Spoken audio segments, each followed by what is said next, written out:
Hello दोस्तों, स्वागत है आप सभी का संघर्ष आईएएस के यूट्यूब के चैनल पर। आज हम इस वीडियो में बात करेंगे नवपाषाण काल के बारे में। इससे पहले हम दो लेक्चर पूर्वापाषाण काल पहला वाला था, सेकंड लेक्चर था मध्यपाषाण काल के बारे में, और इस लेक्चर में हम बात करेंगे नवपाषाण काल के बारे में। उम्मीद करता हूँ आप दो लेक्चर देख चुके होंगे। वहाँ आप क्रम के अकॉर्डिंग यदि हमारे लेक्चर देखते होंगे तो सारी चीज़ें आपको समझ में आ रही होगी कि मानव की उत्पत्ति किस प्रकार हुआ, मानव का विकास कैसे हुआ, फिर उसका समाज किस तरह से डेवलप हुआ, फिर उसमें आर्थिक परिवर्तन कैसे आया, राजनीतिक परिवर्तन कैसे आया, किस तरह से वो खाद्य संग्राहक मानव जीता था, खेत का काम करता था, कंदमूल का इस्तेमाल करता था और वस्त्र के रूप में खाल का यूज करता था। ये सब सारी बातें हमने पूर्वापाषाण काल के मानव के बारे में उल्लेख किया हूँ, वहाँ पे बातें किया हूँ। उस वीडियो को आप देखेंगे, आपको सब सारा एक बार हम रिवीजन थोड़ा से कर देता हूँ। पूर्वापाषाण काल मानव में हम देखा था कि पूर्वापाषाण काल की स्थिति क्या थी कि पूर्वापाषाण काल को 3 भागों में हम डिवाइड किए थे: निम्न पूर्वापाषाण काल, मध्य पूर्वापाषाण काल और उच्च पूर्वापाषाण काल।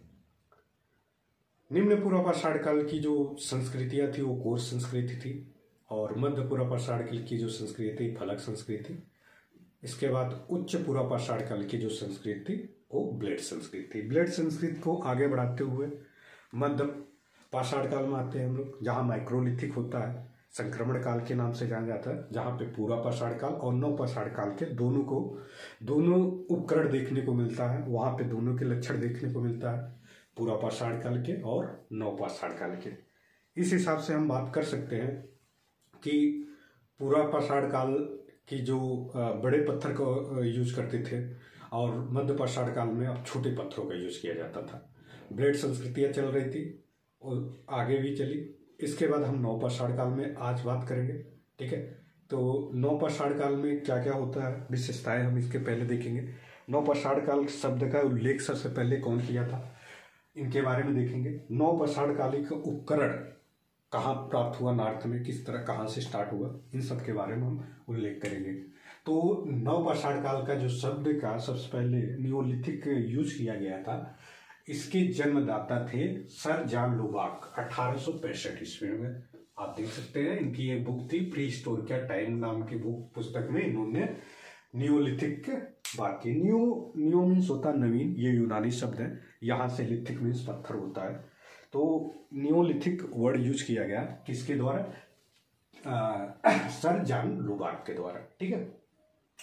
इसके बाद सबसे पहले नवपाषाण काल के जो उपकरण प्राप्त हुए वो प्राप्त हुए थे यूपी के टूंस नदी घाटी में, ठीक है। ये यूपी का एक नॉर्थ में जो यूपी पड़ता है, एक राज्य है, वहाँ पे टूंस नदी है, उसके घाटी में आसपास क्षेत्रों में लेमेसुरियर महोदय द्वारा खोजा गया था नवपाषाण काल की उपकरण 1860 ईस्वी में, ठीक है। और इसके बाद ये तो फैक्ट है।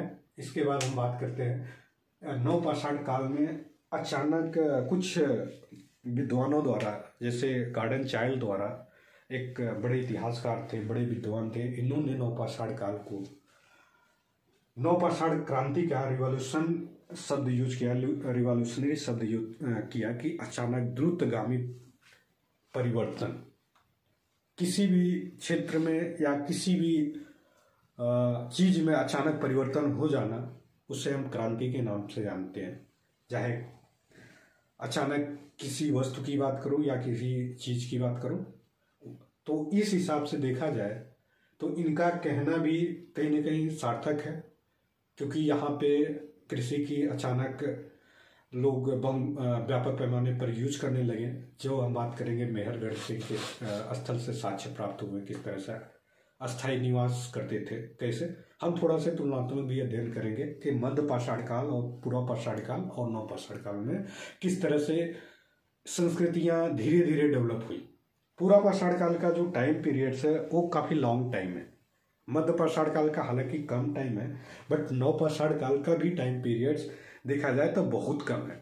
यहाँ पे जो भी संस्कृतियाँ विकसित हुई, चाहे पहिए की खोज हो, या आप देख सकते हैं इनके विशेषताओं में पहियों की शुरुआत यहाँ पे हुई, ठीक है। इसके बाद आग की जो प्रचलन था वो हमने बताया था कि आग की जो खोज हुई थी, हालांकि ये पूर्व पाषाण काल में चीन से ही चीन के एक स्थान पर वहाँ पे आग की एक गुफा है, तो वहाँ पे आग के साक्ष्य प्राप्त हुए थे।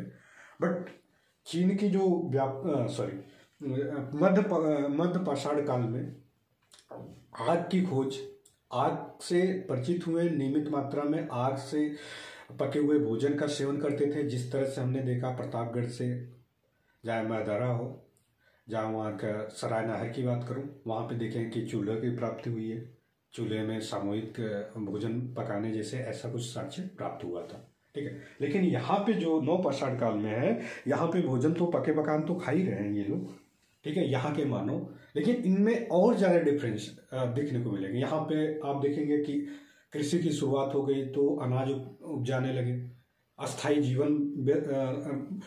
जीवन इनका होने लगा, निवास अस्थाई होने लगा।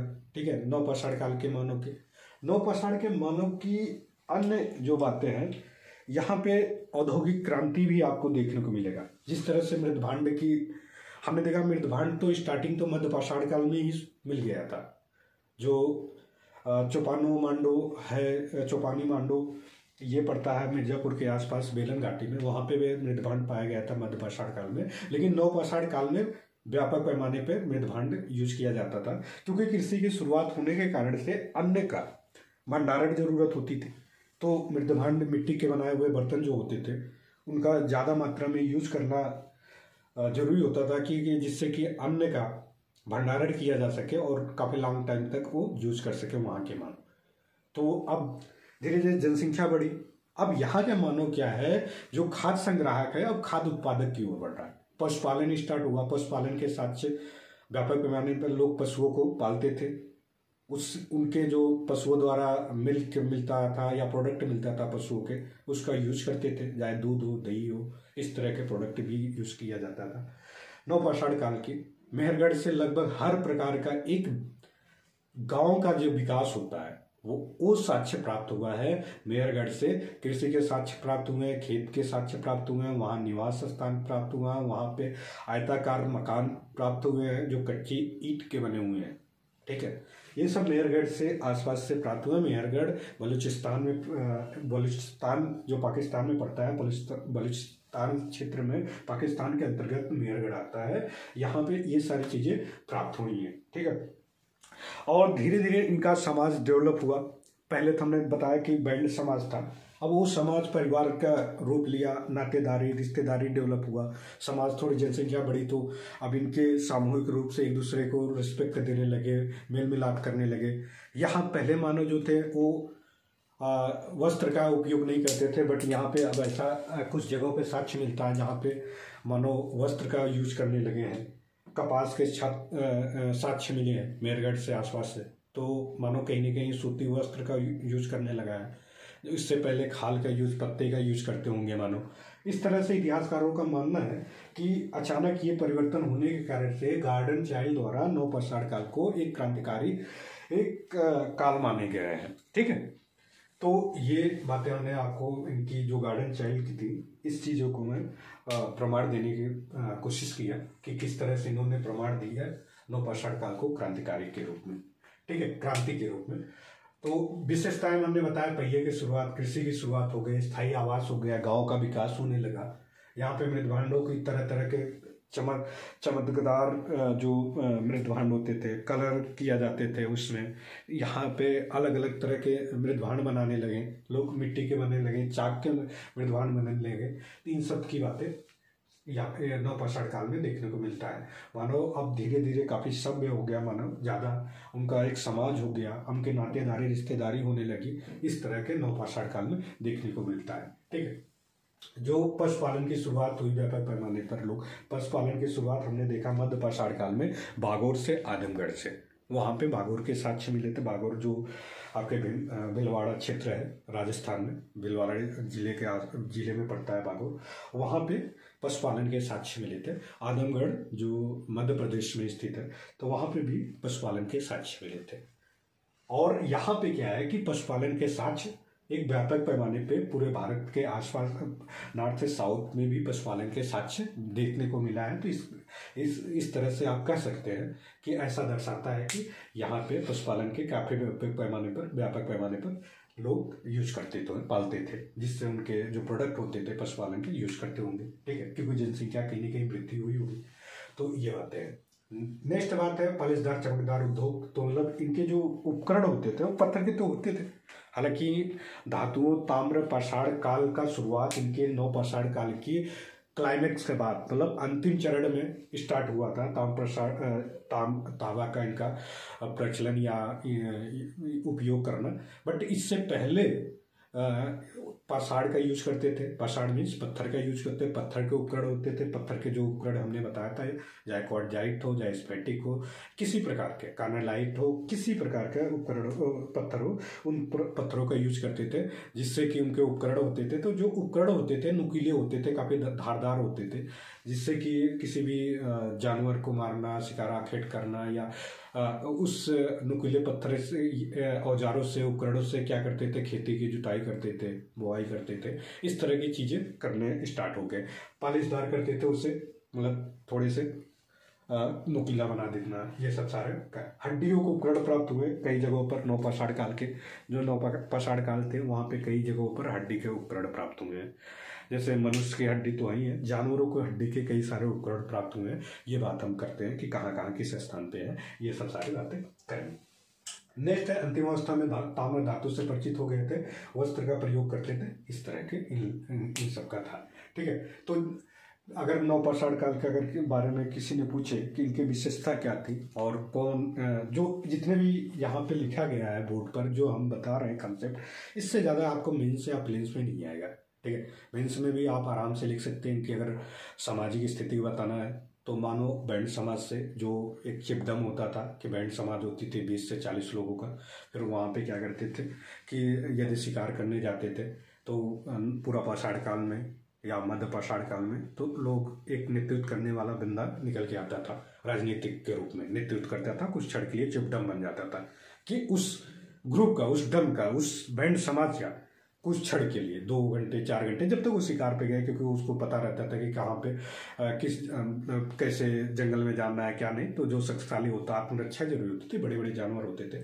अब धीरे धीरे जब इन लोगों को उपकरण छोटे हुए तो छोटे जानवरों को मारने का आसान हो गया। चिड़िया हो गई, मछली हो गई, इस तरह के जानवर, पशु हैं छोटे छोटे, इनको अपना भोजन बनाने लगे। ठीक है, तो मध्य पाषाण काल में हमने देखा। ठीक है, इस तरह का समाज इनका डेवलप हुआ। इनकी संस्कृतियां हमने देखा किस तरह की इनकी जो मनोरंजन होते होंगे, शिकार करना, आखेट करना, या फिर ये चित्रकारी भी कई जगहों पे भीमबेटका कम हमने देखा कि मध्य पाषाण काल या पूर्व पाषाण काल, नवपाषाण काल के भी वहाँ चित्रकारी देखने को मिलता है।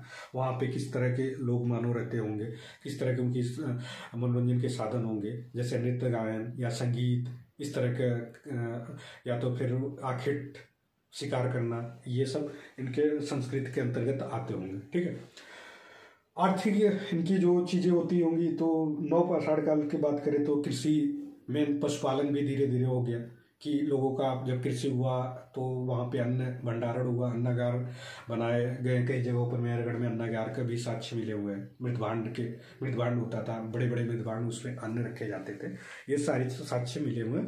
तो मानो जब अन्न ज्यादा हुआ तो कहीं ना कहीं अगर एक समाज डेवलप हुआ, समाज बड़ा होगा तो अन्न का आदान प्रदान भी करता होगा, यहाँ पे विनिमय प्रणाली भी स्टार्ट हुई होगी। इस तरह के बड़े बड़े इतिहासकारों द्वारा जो भी, क्योंकि पुरातात्विक साक्षी के आधार पर अनुमान लगाया जा सकता है कि जो इतिहासकार जब पुरातात्विक चीजें खोजते हैं फिर अनुमान लगाते हैं कि ये चीजें किस लिए उपयोग किए गए। क्योंकि नवपाषाण काल या पूर्व प्रागैतिहासिक काल के अंतर्गत हम लिपि प्राप्त नहीं है, कोई इनकी लिपियां नहीं थी, कोई इनका साहित्य नहीं था कि कहीं लिखा गया है कि इनका समाज किस तरह का, इनका पहनावा कैसे था, किस तरह की इनकी बोली थी, किस तरह की भाषा थी, किस तरह का मनोरंजन करते थे, किस तरह के।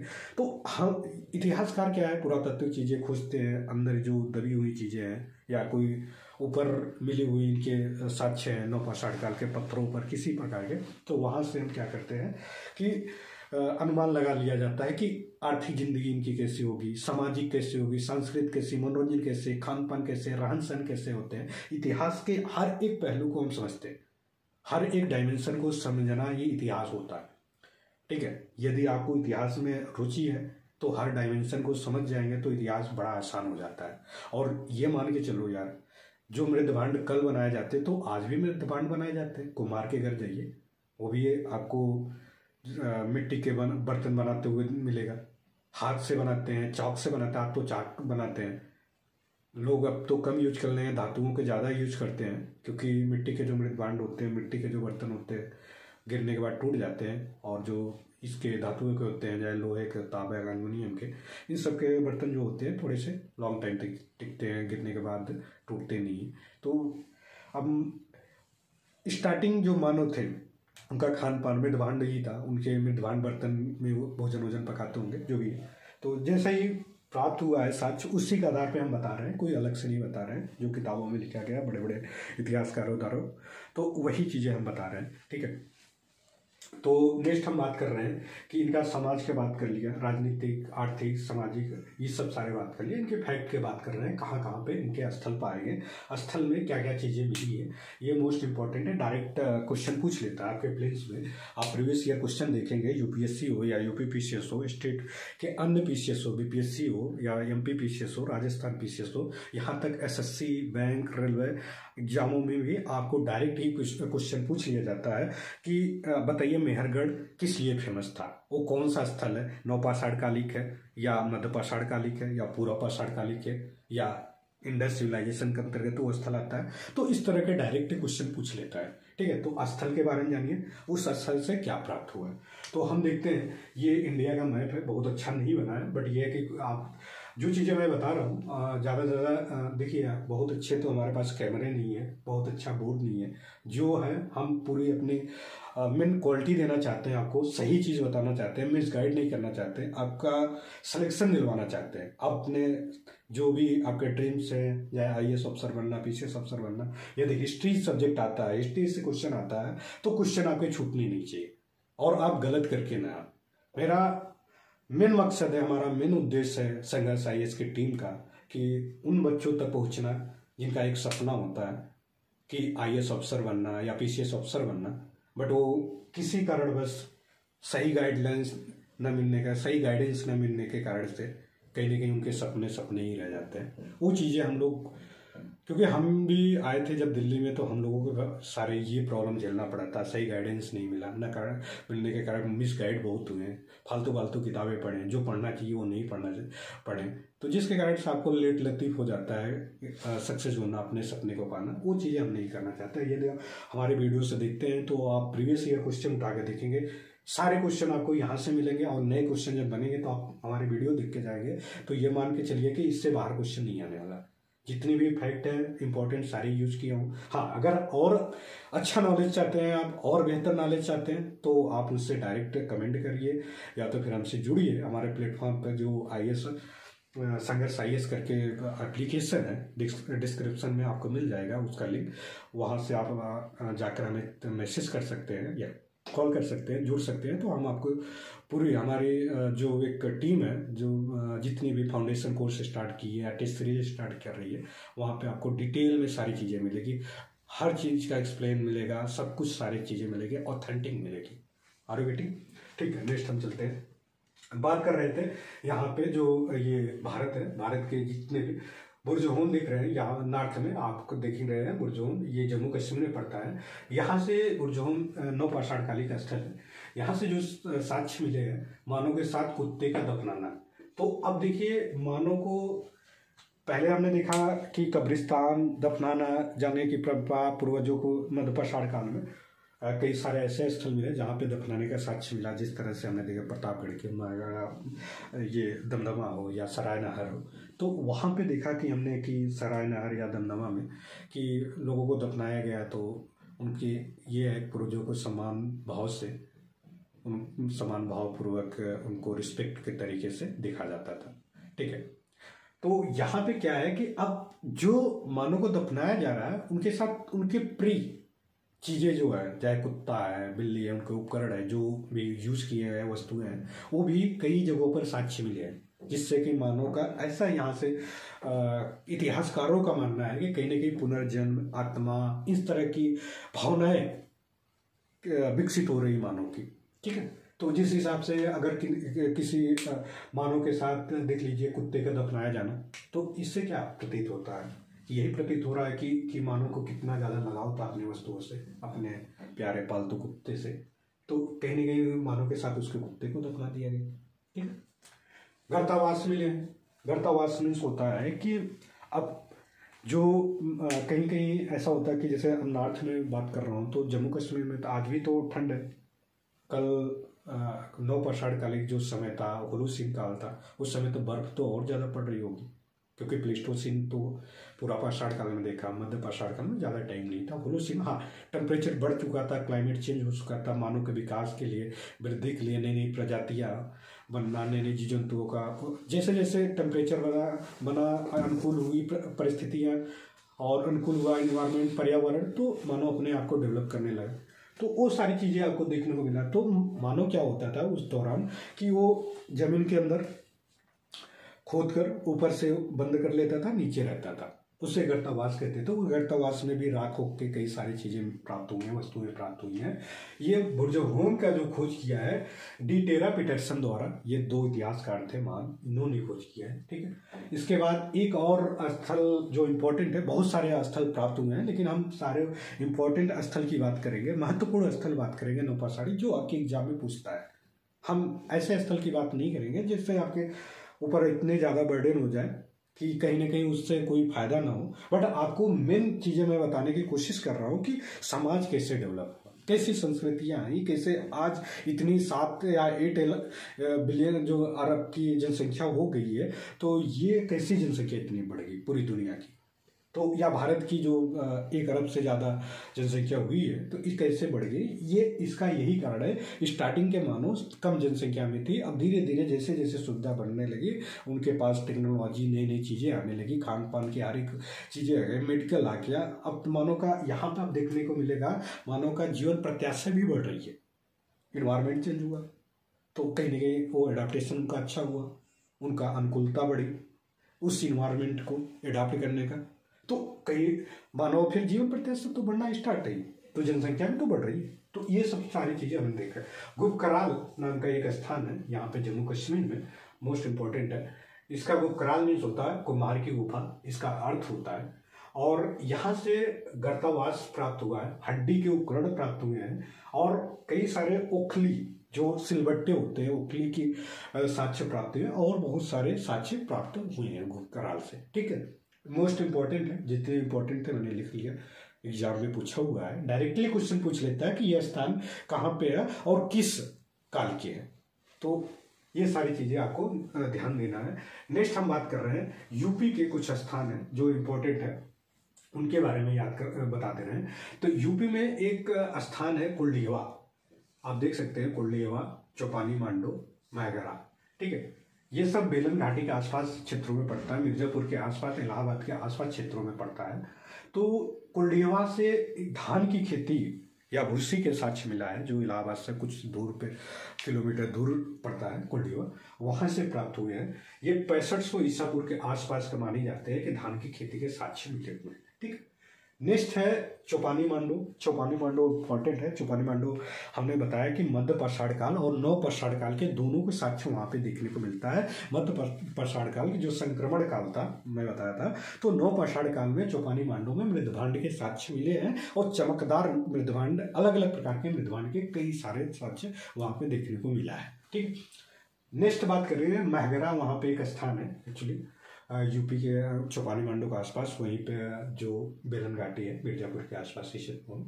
तो मैगराम से गौशाला, मतलब वहाँ पे पशुपालन का एक जो जहाँ पे पशुओं रखते हैं और जहाँ पे पशुओं का देख रेख किया जाता है उसे गौशाला बोला जाता है, तो वो गौशाला के साक्ष्य मिले हुए हैं। ठीक है, ये मैगरा से इम्पोर्टेंट है। और चौपानी मांडो से झोपड़ी के साक्ष्य मिले हुए हैं, जो इस तरह की झोपड़ी है कि जो बी मतलब मधुमक्खी के आकार की जो झोपड़ी होती है, इस तरह के चौपानी मांडो से आवास मिले हैं, रहने का जो झोपड़ी होती है जहाँ पर मानव रहते हैं, इस तरह की चीज़ें प्राप्त हुई हैं। और आपके एक है लहुरा देव काफ़ी इम्पोर्टेंट है। अभी हाल फिलहाल में कुछ सालों से ये काफ़ी चर्चा में रहा। यहाँ ये लहुरा देव पड़ता है संत कबीर नगर, यूपी का एक जिला है, वहाँ पे लहुरा देव प्राप्त पड़ता है। ये अपडेटेड है कि ये कुछ किताबों में नहीं आया, लेकिन ये अपडेटेड है क्योंकि करंट का था तो मैंने बता दे रहा हूँ। एक्चुअली ये कई बार एग्जाम में पूछ भी लिया कि यहाँ पे 8000 ईसा पूर्व के पुराने चावल के साक्ष्य, प्राचीनतम चावल के साक्ष्य मिले हैं। ये माना जाता है कि भारत के जो उपमहाद्वीप या एशिया के या विश्व में अभी तक इससे कई किताबों में या बहुत सारे विद्वानों ने इस जो लहुरा देव है यहाँ पे प्राचीनतम जो साक्ष्य चावल के प्राप्त हुए हैं, इनका डेट बताते हैं 9000 ईसा पूर्व से या 8000 ईसा पूर्व के बीच के आज इसी के आसपास लगभग 8000 या 9000 के बीच में मध्य में ये चावल के साक्ष्य प्राप्त हुए हैं। ठीक है, इसी का ये मानते हैं। तो लहुरा देव मान सकते हैं आप कि सबसे प्राचीनतम चावल के साक्ष्य मिले हैं। कि पहले तो मेहरगढ़ हमने बात की है। मेहरगढ़ में जो चावल गेहूं के साक्ष्य प्राप्त हुए हैं इस 7000 ईसा पूर्व है। चावल के साथ सबसे प्राचीनतम लहुरा देव। ठीक है, गेहूं के साक्ष्य 7000 ईसा पूर्व में मेहरगढ़ से। तो यहाँ पे 3 किस्म के मेहरगढ़ में गेहूं के साक्ष्य और जौ के 2 किस्म के साक्ष्य प्राप्त हुए हैं। ठीक है, ये चीज़ें आप वहाँ से तुलनात्मक अध्ययन कर सकते हैं जिससे कि आपको चीज़ें याद रहे। खेती के प्रमाण आपको मेहरगढ़ से प्राप्त हुआ। मेहरगढ़ बलूचिस्तान में बताया, पाकिस्तान के एरिया में पड़ता बलूचिस्तान क्षेत्र है, वहाँ पे मेहरगढ़ प्राप्त हुआ है। ठीक है, तो यहाँ पे कच्ची ईंटों के आयताकार मकान प्राप्त हुए, अस्थायी जीवन के प्रमाण प्राप्त हुए। ये सारी चीज़ें मेहरगढ़ से प्राप्त हुई हैं। ठीक है, मोस्ट इंपॉर्टेंट है, जितनी इंपॉर्टेंट चीज़ें थे वो हमने बता दिया। असम में एक दाऊद जल्ली हंडिंग करके एक स्थान है असम में, तो यहाँ पे कृषि और पशुपालन के साक्ष्य प्राप्त हुए हैं। ये मोस्ट इम्पोर्टेंट है, ये भी आपको याद कर लेना है। कई बार एग्जामों में डायरेक्ट आपके मैचिंग वाले क्वेश्चन लगाने को दे देता है कि दाऊद जल्ली हंडिंग कहाँ पे स्थान है, असम में है या यूपी में, बिहार में, इस तरह के, या तो फिर आपको कोल्डियावा दे देगा कि कहाँ पे, असम में, बिहार में, इस तरह के। तो ये इंपॉर्टेंट है, ऐसे क्वेश्चन पूछते हैं। इसके बाद एक चिराद स्थान है बिहार में, काफ़ी इंपॉर्टेंट है। यहाँ पे बिहार का जो चिराद स्थान है, हड्डी के उपकरण प्राप्त हुए हैं। हड्डी के उपकरण प्राप्त हुए हैं जो हिरण के सींगों से, हिरण का जो सींग होता है उसके बनाए गए उपकरण है। आभूषण जैसे बनाए गए होंगे, इस तरह की सारी चीजें होंगी उपकरण। ठीक है, नेक्स्ट जो इम्पोर्टेंट स्थान है ये आंध्र प्रदेश के उतनूर, नागनकुंडा और कोडेक्कल है। ये स्थान डायरेक्ट पूछ लेता। इसके यहाँ पे भी 9 पाषाणकालीन का स्थल प्राप्त हुए हैं। तो आप एग्जैक्ट ये इसमें याद करने की जरूरत नहीं है कि क्या क्या प्राप्त हुए हैं। तो बहुत सारी 9 पाषाणकालीन के वस्तुएं साउथ में भी प्राप्त हुई हैं, जिस तरह से नॉर्थ में प्राप्त हुई हैं। इस तरह से सिर्फ आपको इनके नाम याद कर लेना ही बहुत इंपॉर्टेंट है, बस इतना ज़्यादा, इतना महत्वपूर्ण ही है। ठीक है, इसके बाद पोचमपल्ली है, ये तमिलनाडु में स्थान है। इसके बाद यहाँ पे कर्नाटक में पिकली हल है, मस्की है, ब्रह्मगिरी है, संगनकल्लू है, हल्लूर है, टेक्कर कुल्ला है, कुट्टा है। इसके बाद कोटेक्कल है। तो ये सारे आंध्र प्रदेश के स्थल है 9 पाषाणकाल में। तो 9 पाषाणकाल के जो पिकली हल है यहाँ पे आंध्र प्रदेश कर्नाटक में, तो पिकली हल से राख के टीले प्राप्त हुए हैं और संगनकल्लू से भी राख के टीले प्राप्त हुए हैं।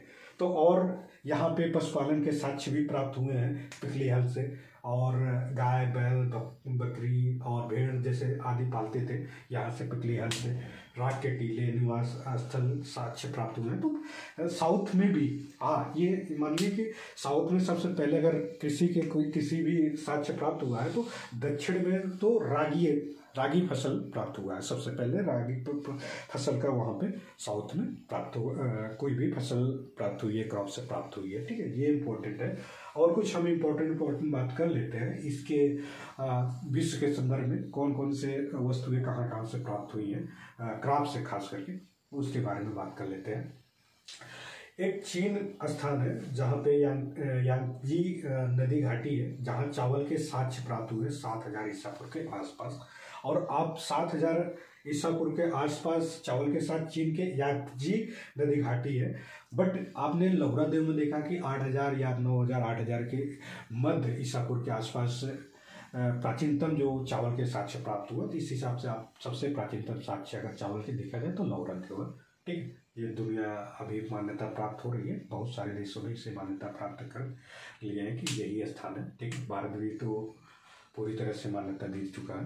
एग्जाम में कई बार पूछा हुआ है क्वेश्चन। मक्का का जो प्राचीनतम साक्ष्य प्राप्त हुआ है वो मेक्सिको में प्राप्त हुआ है 6500 ईसा पूर्व के आसपास के है लगभग, ठीक है, मक्का के साक्ष्य। और नेक्स्ट है बाजरा का जो साक्ष्य मिला है 5500 ईसा पूर्व में, ये चीन में प्राप्त हुआ है। एक सोरघम होता है, ये भी क्रॉप्स है, इसके भी रोटी वोटी बनाई जाती है, जो भी खाते हैं लोग इसका यूज करते हैं। सोरघम 5000 ईसा पूर्व आसपास पूर्वी अफ्रीका में प्राप्त हुआ है, ठीक है। इसके बाद राई का जो साक्ष्य मिला है 5000 ईसा पूर्व के आसपास दक्षिण पूर्व एशिया में। और जई 23 ईसा पूर्व में यूरोप में सर्वप्रथम प्राप्त हुआ है, ठीक है। तो इस तरह से सारे हमने बता दिए जितने फैक्ट थे और इसके जितने भी इम्पोर्टेंट सारी बातें थी और जाए इसके कॉन्सेप्ट थे, सारी चीज़ हमने तुलनात्मक अध्ययन भी किया। मध्य पाषाण काल में, नव पाषाण काल में किस तरह की थी, अचानक किस तरह परिवर्तन हुआ, मानो किस तरह की का औद्योगिक क्रांतियाँ हुई, किस तरह के यहाँ पे कृषि का या पशुपालन, पहिए का आविष्कार से अब यातायात भी सुविधाएँ आसान हो गई कि बैलगाड़ी पशुओं को, जंगली पशुओं को ज़्यादा से ज़्यादा मात्रा में पालतू बनाने लगे। उसके पशुओं द्वारा जो भी प्रोडक्ट होते थे उसका यूज करना, जनसंख्या अगर अन्नागार के कारण से अब अन्न को आसान पूर्वक काफ़ी लंबे समय तक आप उससे रख रखाव कर सकते थे, ठीक है, जिससे कि जनसंख्या वृद्धि हुई।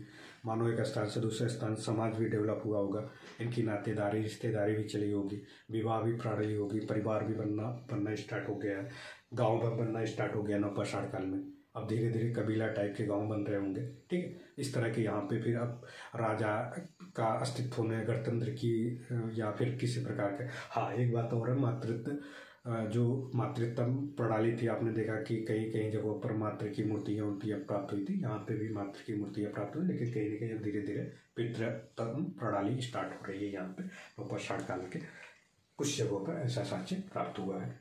और हम एक बार इसको रिविजन फटाफट करा देते हैं कि नवपाषाण काल में, न्यूलिथिक में देख लीजिए, इसके जो जनक है, जो पहली बार नवपाषाण काल या न्यूलिथिक के वर्ड यूज किए थे, सर जॉन लुबार्क थे 1865 ईस्वी में। आपने उनकी एक पुस्तक थी, बुक्स थी, तो प्री हिस्टोरिका टाइम के नाम से थे। और उत्तर भारत में सबसे पहले अगर नवपाषाण काल का स्थल कहीं प्राप्त हुआ वो यूपी के टोन्स नदी घाटी में, ठीक है, लेमेंसूरियर महोदय द्वारा 1860 में।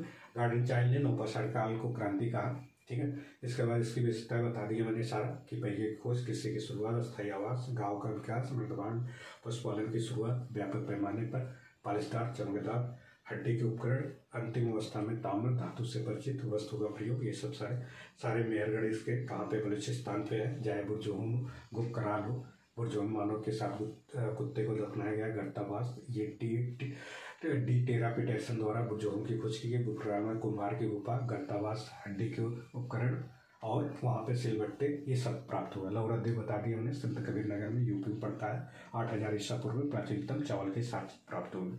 और धान की जो खेती का प्रमाण या भूसी का कुंडीवा से 65 ईसा पूर्व आसपास, चौपानी, मांडू, मृदभांड और मधुमक्खी के आकार की झोपड़ी प्राप्त हुई है। गौशाला मैगरा से प्राप्त हुआ। दावाजर्डी हेडिंग से कृषि पशुपालन के साक्ष्य प्राप्त हुए हैं, ठीक है। चिराज से हड्डी के उपकरण प्राप्त हुए हैं जो कि हीड़ के सिंगों के बनाए हुए हैं बहुत सारे मात्रा में, ठीक है। इसके बाद तनूर, नागार्जुनकोंडा, कोडेकल, ये तो आपका तमिलनाडु में, पोचमपल्ली आपका आंध्र प्रदेश में, ये तनूर, नागार्जुनकोंडा, कोडेकल और पोचमपल्ली तमिलनाडु में। दक्षिणी में अगर दक्षिण भारत में सबसे पहले कोई फसल यूज किया गया या उपयोग किया गया, रागी, पिकली हल, मस्की, ब्रह्मगिरी, संगनकल्लू, हल्लू, टिक्करकुट्टा, कोडेकल, ये कहाँ पे है आपके कर्नाटक में, ठीक है। बाकी हमने बताया पिकली हल में पशुपालन, गाय, बैल, बकरी, भेड़ आदि पाले जाते थे। इन सब के बारे में हमने बात कर ली है। और मुझे आशा करता हूँ कि आप लोग सारे वीडियो देखते होंगे और शेयर करते होंगे, लाइक करते होंगे। और यदि किसी प्रकार का और क्वेश्चन हो तो आप मुझे कमेंट करें, हम उसके जवाब देंगे, कमेंट भी देंगे। डायरेक्ट आप मुझसे कॉल भी कर सकते हैं और डिस्क्रिप्शन में हमारे नंबर होंगे, या फिर हमारे किसी भी सोशल मीडिया पर जाकर आप मुझे वहाँ पे कमेंट करेंगे तो हम आपके जवाब देंगे। हमारी पूरी टीम आपके साथ हमेशा रहेगी, बट आपका प्यार हमें चाहिए, जिससे कि यदि आप हमें शेयर नहीं करेंगे, लाइक नहीं करेंगे, ज़्यादा से ज़्यादा हमारे सब्सक्रिप्शन नहीं बढ़ेंगे। क्योंकि यूट्यूब का एक पॉलिसी होती है, अगर उसके पॉलिसी के अकॉर्डिंग हमारी वीडियो नहीं जाएगी तो फिर हमें थोड़ी सी प्रॉब्लम होती है। और कहीं ना कहीं हम भी डिमोटिवेट हो जाते हैं। उस तरह का पोटेंशियल नहीं होती है कि हम मेहनत करते हैं, वीडियो बनाने में बहुत ज़्यादा मेहनत लगती है। हमारी टीम पूरे रात दिन लगी रहती है, पूरा नोट्स प्रिपेयर करना, हर एक चीज़ करना, अपडेट करना, नई नई चीज़ें उसमें लाना, कोई भी गलती ना हो, ऑथेंटिक चीज़ें, इन सब पर काफ़ी मेहनत लगती है। तो ये मान के चलिए कि आपका सिर्फ एक सिंपल सा क्या करना है, सब्सक्राइब करना है और शेयर करना है, लाइक करना है, कमेंट बढ़िया बढ़िया करिए जिससे मोटिवेट हो। बस इतना कर देंगे तो हम शायद आपके लिए और बेहतर करेंगे। धन्यवाद, थैंक यू।